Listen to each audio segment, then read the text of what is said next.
அஸ்ஸலாமுஅலைக்கும். Hi friends, எல்லாரும் எப்படி இருக்கீங்க?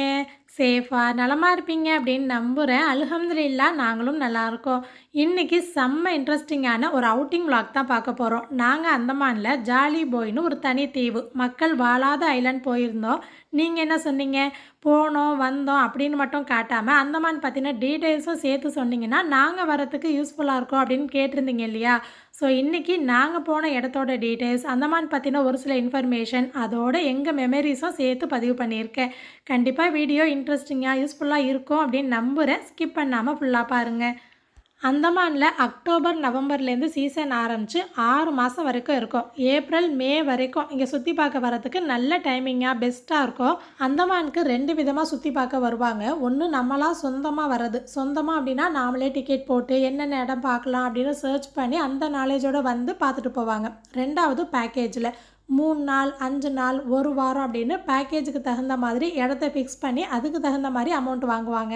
நீங்கள் நேராக வந்து போர் பிளேயரில் தான் இறங்குவீங்க. இங்கே உள்ளுக்குள்ளே பார்த்தீங்கன்னா செல்லுலார் ஜெயில், ரோஸ் ஐலாண்ட், கார்பின்ஸ்கோ பீச்சுன்னு இந்த 3 இடமும் பக்கத்தில் தான் இருக்குது. மேக்ஸிமம் 1 நாள் 2 நாள் இந்த மாதிரி இடம்லாம் பார்த்துடலாம். ஒரு மணி நேரம் ட்ராவல் பண்ணி ஒரு பீச்சுக்கு போகிறோம், ரோடு வழியாக போகிறோம், அப்படி இல்லைனா வந்து இன்னொரு ஐலாண்டுக்கு போட்டு வழியாக போகிறோம் அப்படின்னா கூட ட்ராவல் பண்ண டைம் எடுக்கும். கட்டாயம் 1 நாள் தேவைப்படும். இந்த மாதிரி இடத்துக்கெல்லாம் போகும்போது காலையில் சீக்கிரமே கிளம்பிடணும். ஏன்னா அந்தமானில் ஈவினிங்கில் 5 மணிக்கு மேலே இருட்டிரும், எதுவுமே பார்க்க முடியாது. நாங்கள் காலையில் 7:30 மணிக்கு வீட்டிலேருந்து கிளம்பணும். நம்ம இருக்கிற இடத்துலேருந்து 25 கிலோமீட்டர் தள்ளி வண்டூர் வந்திருக்கோம். இங்கே இருந்து தான் ஜாலி போய்ங்கிற ஐலாண்டுக்கு போக போகிறோம். இங்கே வெயிட் பண்ணிகிட்டு இருக்கோம். அதுக்கு முன்னாடி ஒரு சென்டர் இருந்துச்சு. உள்ளே போய் பார்த்தாக்க இந்த மெரைன் அனிமல்ஸ் அதை பற்றின டீட்டெயில்ஸ்லாம் எக்ஸிபிஷனில் வச்சுருப்பாங்க இல்லையா, அந்த மாதிரி வச்சுருந்தாங்க. அது சம்மந்தமான டீட்டெயில்ஸ்லாம் நிறையா பிரிண்ட் பண்ணி அங்கே ஒட்டி வச்சுருக்காங்க. உண்மையை சொல்லணும்னா நான்லாம் எதுவுமே நின்று படிக்கலை, சும்மா வீடியோ எடுத்துகிட்டு போகலாம் அப்படின்னு தான் போயிட்டே இருந்தேன். ஆனால் உள்ளே போகும்போது அந்த பவளப்பாறைகள் இருக்குது இல்லையா, கடலுக்கு அடியில் இருக்கும் பாருங்கள், அதை இந்த மாதிரி ஃபுல்லாக அழகாக செட் பண்ணி வச்சு ஒன்றும் பேரை மென்ஷன் பண்ணி அதுக்கு பக்கத்துலேயே பட்டன் கொடுத்துருக்காங்க பாருங்கள். சூப்பராக இருக்குல்ல? அதை ப்ரெஸ் பண்ணும்போது சம்மந்தப்பட்ட பவளப்பாறைகளில் லைட்டு பிளிங்க் ஆகுது. ஸோ கற்றுக்கணும்னு நினைக்கிறவங்க ஈஸியாக லேர்ன் பண்ணுறதுக்கு வசதியாக இருக்கும்.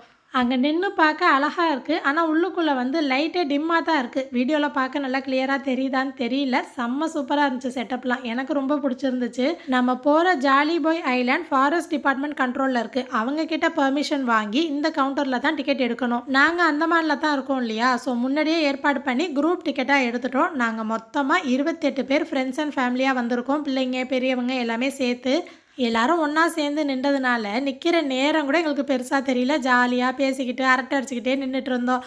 போட்டில் ஒரு ஆளுக்கு 1300, 1300 இதில் ஆஸ்பர் மட்டும் ஸ்பெஷல் கெஸ்ட்டு, அவருக்கு டிக்கெட் கிடையாது. இங்கே அந்தமானில் சில பேருக்கு ஸ்பெஷல் சலுகைலாம் இருக்குது. அதில் 1-2 பார்த்தீங்கன்னா சீனியர் சிட்டிசன் இருக்காங்க இல்லையா, 60 வயசுக்கு மேலே அவங்களுக்கு, அப்புறம் இங்கேயே பிறந்து வளர்ந்தவங்க, குறிப்பிட்ட வருஷம் இருந்தவங்களுக்குலாம் வந்து ஐலாண்டர் கார்டு அப்படின்னு கொடுப்பாங்க. அவங்களுக்குலாம் ஸ்பெஷலான சலுகை இருக்கும். இப்போ தான் கடற்கரை காற்றுக்கே வந்திருக்கோம். இன்னும் போட்டே வரல, ஸ்பாட்டுக்கும் போகலை. அதுக்குள்ளே இங்கே அஸ்பருக்கு மூக்கில் எட்டி பார்க்குது. போயிட்டு வந்து மொய் வைக்கணும்னு நினைக்கிறேன். நாங்கள் இந்த போட்டில் தான் போக போகிறோம். 9:30க்கு வந்துச்சு. நாங்கள் எல்லாருமே ஏறி அப்புறம் ஃபுல்லானதுக்கப்புறம் 10 மணிக்கு எடுத்தாங்க. அஸ்பருக்கு ஒரே கொண்டாட்டம் தான். ஆனால் ஒன்றும் புரியாது இல்லையா, எங்கே போகிறோம் என்ன பார்க்க போகிறோம். அவன் மைண்ட் வாய்ஸ் என்னடா நடக்குது இங்கே அப்படின்னு தான் இருந்துச்சு. ஆனால் நல்லா வேடிக்கை பார்த்தா என்ஜாய் பண்ணான். ஆசிர் இந்த மாதிரி 1 வயசாக இருக்கும்போது தான் நான் ஃபஸ்ட் டைமாக அந்தமான் வந்திருந்தேன். அப்போ அவனை கூட்டிக்கிட்டு நிறைய இடம், பேராட்டேங், அப்புறம் ஆதிவாசிலாம் இருப்பாங்க இல்லையா, அந்த இடத்துக்கு எல்லா இடமும் போனது வீடியோஸ் ஃபோட்டோஸ்லாம் காட்டும்போது இப்போ கூட சொல்லுவான், எனக்கு எதுவுமே தெரியாது, இந்த ஸ்டேஜில் அழைச்சிட்டு போயிட்டீங்க, மறுபடியும் அழைச்சிட்டு போங்கன்னு. இன்ஷால்லா அஸ்பரம் வளர்ந்ததுக்கப்புறம் அதே மாதிரி தான் சொல்லுவான் அப்படின்னு நினைக்கிறேன். இந்த ஃபோட்டோஸ் வீடியோஸ்லாம் பார்த்தா ஏற்கனவே ஷார்ட்ஸில் பார்த்தவங்களுக்கு சில விஷயம்லாம் சொல்லியிருப்பேன். இப்போ லாங் வீடியோ பார்க்குறவங்களுக்கு மறுபடியும் சொல்லிக்கிறேன். இந்த போட்டுக்கு பின்னாடியே 2 போட் வந்துட்டுருக்கு இல்லையா, இது 2மே வந்து கிளாஸ் போட்டு. இது எதுக்குங்கிறத நான் அங்கே போனதுக்கப்புறம் உங்களுக்கு காட்டுறேன். நாங்களும் இந்த தீவுக்கு ஃபஸ்ட் டைமாக போகிறோமா, எதுவுமே தெரியாது. இப்படி ஒன்று பார்க்கும்போது தான் எல்லாமே புதுசாக இருந்துச்சு. இந்த ஜாலி பாய் ஐலாண்டில் எந்த ஒரு கடையும் இருக்காது. அதனால் தேவையான ஸ்நாக்ஸு, தண்ணி பாட்டில், மெடிசின் எதுவாக இருந்தாலும் கையில் எடுத்துக்கோங்க. அதெல்லாம் எதுவுமே செக் பண்ண மாட்டாங்க. இந்த போட்காரங்களே காம்ப்ளிமெண்ட்டாக அந்த ஸ்நாக்ஸ் பாக்ஸ் கொடுக்குறாங்க. கேக்கு, பிஸ்கெட்டு, ஜூஸ் இது 3மே இருக்குது. அவங்களே ஒரு ட்ரேயில் வச்சு கொண்டு வந்து எல்லாருக்கும் கொடுத்துட்டு இருந்தாங்க. நாங்கள் என்ன பண்ணிட்டோம்னா 28 பேர் நாங்கள் அப்படின்னு சொல்லி கேட்டு இந்த மாதிரி ஒரு பாக்ஸை தனியாக வாங்கி வச்சுக்கிட்டோம். அதுலேருந்து எடுத்து யார் யாருக்கு வேணுமோ எடுத்து சாப்பிட்டுக்கிட்டு மீதி அப்படியே வச்சுருக்கோம், அங்கே போய் சாப்பிட்டுக்கலாம்னு. நாங்கள் போட்டோட மாடியில் அப்பர் டெக்லேயே செட்டில் ஆகிட்டோம். சரி கீழே போய் பார்த்துட்டு வீடியோ ஷூட் பண்ணலாம் அப்படின்னு வந்தேன். இங்கே வந்து ஏசிலாம் வச்சுருக்காங்க. ஆனால் ஓடுற மாதிரியே தெரியல. ரொம்ப ஹீட்டாகவும் இருக்குது. அந்த அளவுக்கு செட் ஆகலை. நல்ல வேளை மாடியிலே இருந்துடலாம் அப்படின்னு அங்கேயே உட்காந்துட்டோம். இது போட் ஆப்ரேட் பண்ணுற இடம். இது ஸ்பீட் போட் கிடையாது. ரொம்ப ஸ்பீடாலாம் போகாது. மீடியமாக போயிட்டு இருந்துச்சு. கிட்டத்தட்ட 1 மணி நேரம் ஆச்சு நாங்கள் அந்த தீவுக்கு போகிறதுக்கு. நிறைய தடவை இந்த மாதிரி ஓப்பன் போட்டில் நான் போயிருக்கேன். ஆனால் ஃபர்ஸ்ட் டைமாக ஃப்ரண்ட் சைடில் போய் நிற்கிறேன். எனக்கு முன்னாடி எதுவுமே கிடையாது. கடல் நீங்கள் பார்க்குறீங்க இல்லையா, ரைட்டு லெஃப்ட்டு ஸ்ட்ரைட்டு எல்லாமே குட்டி குட்டியான தீவு.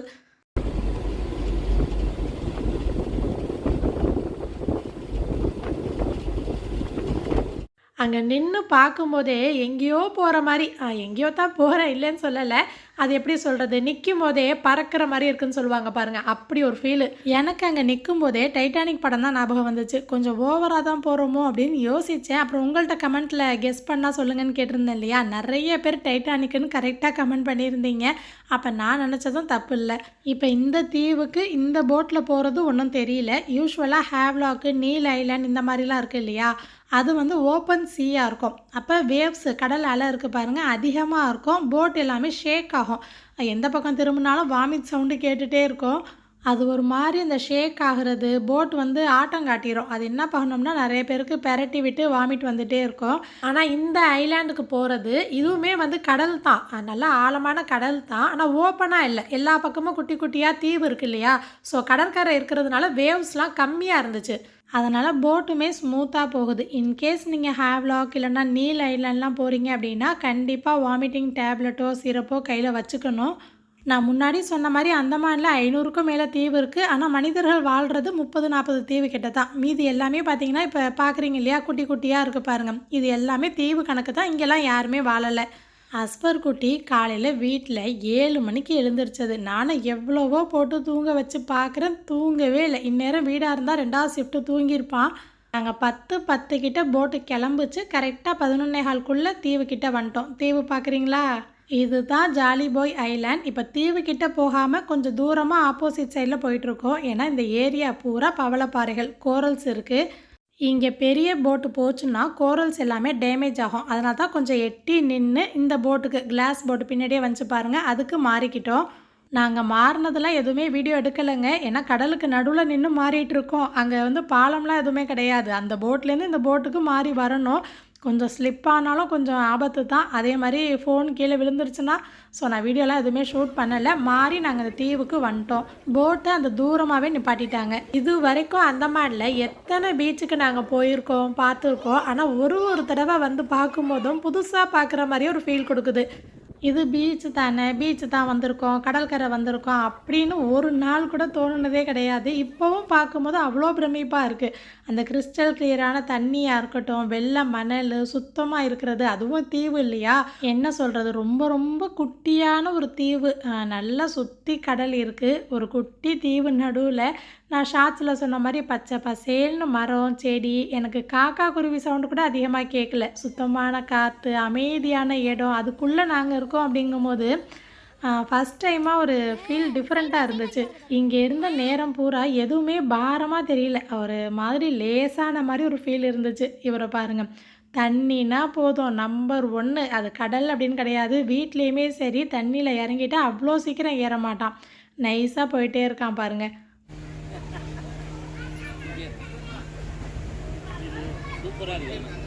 ஆனால் அமைதியாக இருக்குது.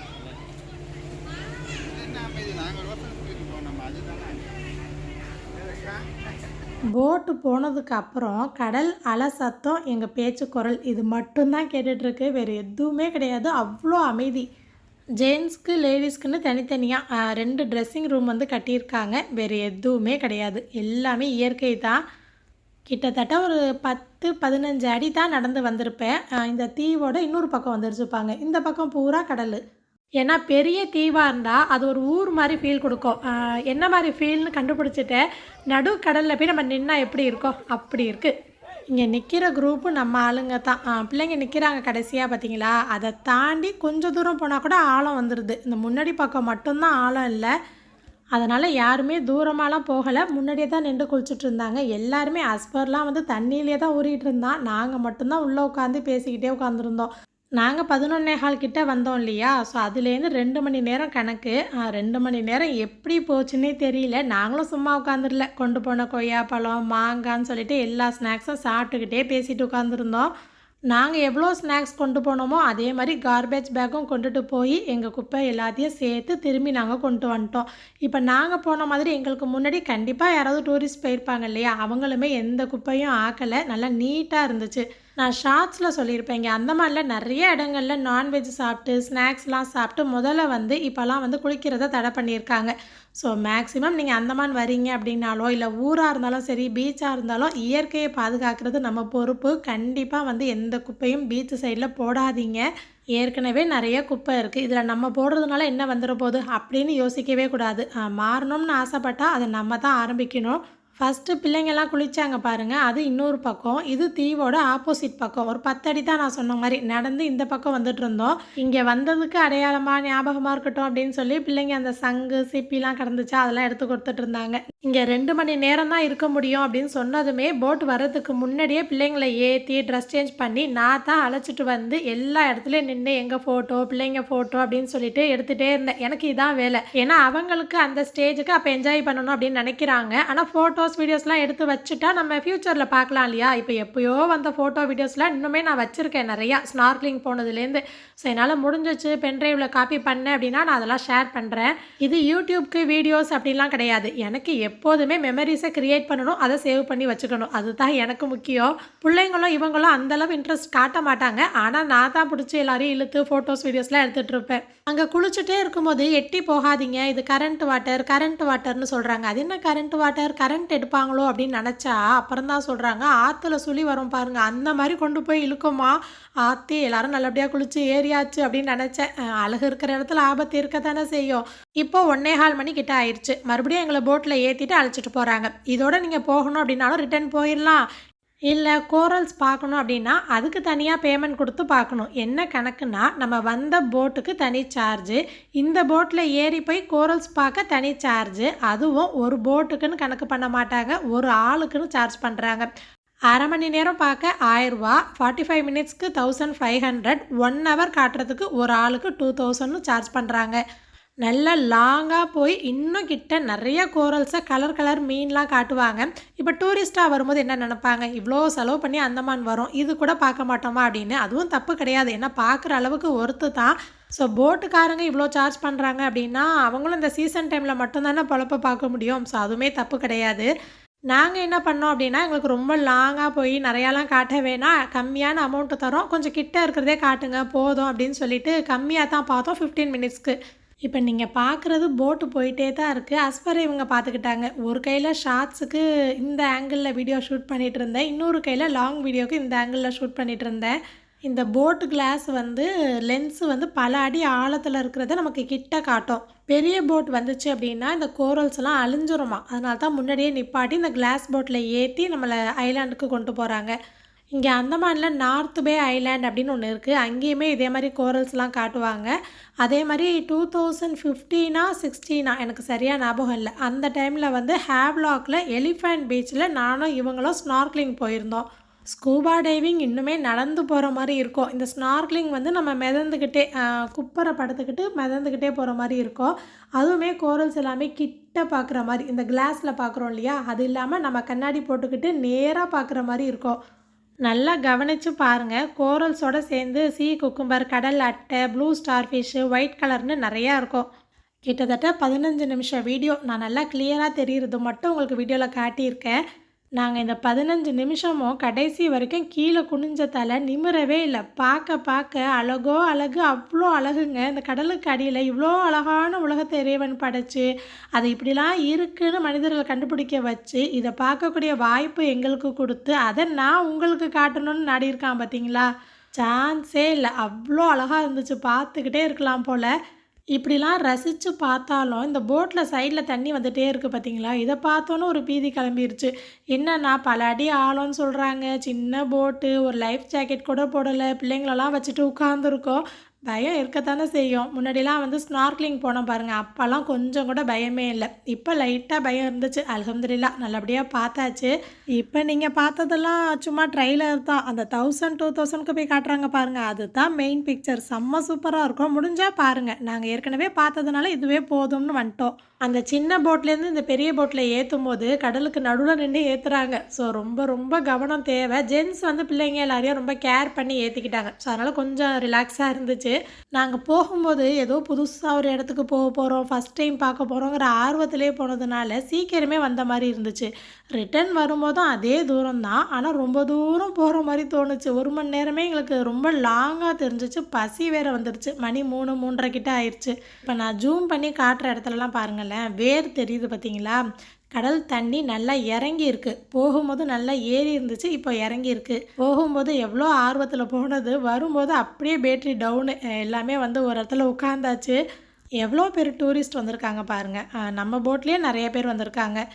இப்போ நம்ம போனது ஜாலி பாய்னு ஒரு ஐலாண்டு. இதே மாதிரி ஹேவ்லாக்கு, நீல்னு நிறைய ஐலாண்டு இருக்குது. அங்கெல்லாம் ஸ்டே பண்ணுற மாதிரி ஹோட்டல்லாம் இருக்குது. இந்த மாதிரி ஒரு ஐலாண்ட் போகிறோம் அப்படின்னா போயிட்டு வர கட்டாயம் ஒரு நாள் தேவைப்படும். நம்ம அங்கே பார்த்த கோரல்ஸு, சீ குக்கும்பர், அதோட பிக்சர் பேர்லாம் இங்கே மென்ஷன் பண்ணி கொடுத்துருக்காங்க. அங்கேருந்து ஒரு 5 நிமிஷம் தான் வண்டூர் பீச் வந்துடும். இதுவுமே வந்து ஒரு டூரிஸ்ட் இடம் தான். இது முன்னாடி விலாகில் நான் காட்டியிருப்பேன். இங்கே வந்து ஸ்நாக்ஸ் கடை மாதிரி இருக்கும், ஆனால் சாப்பாடெல்லாம் எதுவும் கிடைக்காது. நம்ம வந்து அந்தமான் தான் இல்லையா? ஸோ முன்னாடியே வந்து இங்கே பக்கத்தில் இருக்கிறவங்கள்ட்ட வந்து ஏற்பாடு பண்ணி பிரியாணி ஆர்டர் பண்ணியிருந்தோம். நம்ம வர்றதுக்கு முன்னாடியே ஃபோன் பண்ணி சொல்லிட்டோம், அவங்களும் கொண்டு வந்துட்டாங்க.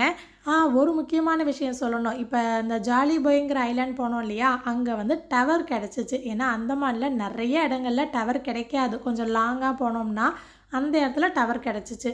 ஸோ சிக்கன் பிரியாணி தான் சொல்லியிருந்தாங்க. இங்கே அந்தமான் பிரியாணி வந்து ஒரு டிஃப்ரெண்ட்டாக இருக்கும். நான் ஊரில் இந்த மாதிரி பிரியாணி சாப்பிட்டது கிடையாது. இந்த பிரியாணியோட டேஸ்ட்டும் ஃப்ளேவரும் டிஃப்ரெண்ட்டாக இருக்கும். எனக்கு இங்கே அந்தமான் வந்த புதுசுலலாம் இந்த பிரியாணி இறங்கவே செய்யாது. இது என்ன இப்படி இருக்குது, மசாலாவாக இருக்குது அப்படின்னு நான் சொல்லிகிட்டே இருப்பேன். இப்போ கொஞ்சம் சாப்பிட்டு சாப்பிட்டு பழகிருக்கு இல்லையா? ஸோ ஒன்றும் தெரியல. அன்றைக்குமே நல்ல பசிக்கு அதுக்கும் சாப்பிட்டாச்சு. இவ்வளோ தூரம் போயிட்டு வந்து எங்களுக்கு எந்த வேலையும் வைக்கல. ஃபுல்லாக பிள்ளைங்கள உட்கார வச்சு சாப்பாடு வச்சு கொடுத்தது எல்லாமே வந்து ஜென்ஸ் தான் பார்த்துக்கிட்டாங்க. நாங்கள் நல்லா உட்காந்து சாப்பிட்டோம். இங்கே பார்த்தீங்கன்னா பிரியாணி அப்படின்னாலுமே விருந்தே வச்சாலும் அப்பளம் இருக்கும். இதில் வந்து உருளைக்கிழங்கும் போட்டிருந்தாங்க சிக்கன் கூட. அதே மாதிரி சலாத்துன்னு தான் வெங்காயம், வெள்ளரிக்காய்லாம் கட் பண்ணி கொடுப்பாங்க. அதில் எதுவுமே போட்டிருக்க மாட்டாங்க. நம்ம ஊரில் தயிர்லாம் போட்டு தயிர் பச்சடி பண்ணுவோம் இல்லையா? அந்த மாதிரிலாம் கொடுக்க மாட்டாங்க. விருந்து வச்சாலுமே இப்படி தான் இருக்கும். இங்கே அந்தமான்லேயே இருக்கிறவங்க சில பேர் இந்த பிரியாணியை ருசிச்சுலாம் சாப்பிடுவாங்க. நமக்கு அந்த அளவுக்கு ஓகே அப்படிங்கிற மாதிரி இருக்கும். இன்றைக்கி நல்ல பசியாக ஓரளவு சாப்பிட்டாச்சு. நாங்கள் ஐலாண்ட்லேருந்து ரிட்டர்ன் வரும்போது போட்டில் கூட சின்ன பிள்ளைங்க தூங்குனாங்க. ஆனால் அஸ்பர் தூங்கவே இல்லை. இங்கே வந்து இருக்கும்போது தானாக மயங்கி ஒரு 15 நிமிஷம் தூங்கியிருப்பான், அவ்வளோதான். அதுக்கப்புறம் தூங்கவே இல்லை. அவனுக்கு என்னமோ வீட்டிலே வச்சு கட்டி போட்ட மாதிரி இருந்ததுக்கு இங்கே வந்தோடனே என்னை விட்டுருங்க, நான் இங்கே ஃபுல்லாக என்ஜாய் பண்ணிக்கிறேன் அப்படிங்கிற மாதிரி தான் ஃபுல் ஆக்டிவ் மோட்லேயே இருந்தான். இப்போ ஜூம் பண்ணி காட்டுறேன் பாருங்களேன். இது வந்து முதல்ல பிடிக்கிறதுக்கான கேஜாம். இதை தான் வந்து கடலில் போட்டு முதல்ல பிடிப்பாங்களாம். ஜென்ஸ் எல்லாருமே வாலிபால் விளையாண்டுட்டு இருந்தாங்க, பிள்ளைங்க மணலில் விளையாண்டுட்டு இருந்தாங்க. நாங்கள் உட்காந்து பேசிகிட்டு இருந்தோம். இந்த வண்டூர் பீச்சில் வந்து ஃபோட்டோ ஷூட்லாம், பர்த்டே, ப்ரீ வெட்டிங்க்கெலாம் எடுப்பாங்க. இந்த பீச்லேயுமே முதல்ல வருது அப்படின்னு நிறைய நாள் குளிக்கிறதெல்லாம் ஸ்டாப் பண்ணி வச்சுருந்தாங்க. ஸோ அதுக்குள்ளே வந்து சின்னதாக கடத்தரு மாதிரி இருக்கும். நான் முன்னாடி விலாகில் காட்டியிருக்கேன். இந்த சிப்பி, முத்துலாம் இருக்கு இல்லையா? அதில் வச்சே நிறையா வீட்டுக்கு டெக்கோர் ஐட்டம்ஸ், அப்புறம் ஹேண்ட் பேகு, ஸ்லிங் பேகு இந்த மாதிரிலாம் வச்சுருப்பாங்க. இங்கே கொஞ்சம் ரேட் அதிகமாக இருக்கும். நீங்கள் டூரிஸ்ட்டாக வரீங்க அப்படின்னா ரேட்லாம் அதிகமாக சொல்லுவாங்க. பார்த்து பேசி வாங்குங்க. அப்படி இல்லைனா இதே பொருள் பஜாரில் கிடைக்கும். அங்கே போய் ஒரு தடவை பாருங்கள். 5 மணி தாண்டிருச்சு. இதுக்கப்புறம் இருட்டிரும், வீட்டுக்கு கிளம்பலான்னு பார்த்தா இங்கே நின்று குதிச்சுட்ருக்காங்க. ஸோ நீங்கள் அந்தமான் வரீங்க அப்படின்னா எந்த நேரமாக இருந்தாலும் சரி, நாங்கள் இருக்கோம். எனக்கு இன்ஸ்டாகிராமில் மெசேஜ் பண்ணுங்கள், கால் பண்ணுங்கள். என்னால் முடிஞ்ச ஹெல்ப்பும் சஜஷனும் நான் கண்டிப்பாக உங்களுக்கு கொடுப்பேன். இது என்னமோ ஆம்டா அப்படின்னு சொல்லி கொடுத்தாங்க. இனிப்பும் புளிப்புமா நல்லா தான் இருந்துச்சு. அதோட ஒரு சூடாக டீ குடிச்சு கிளம்பியாச்சு. இந்த வீடியோ இதோட முடிக்கிறேன். என்ன நினைக்கிறீங்கன்னு கண்டிப்பாக எனக்கு கமெண்ட் பண்ணி ஷேர் பண்ணுங்கள். இந்த வீடியோ ஃபுல்லாக பார்த்தவங்களுக்கு தேங்க்யூ.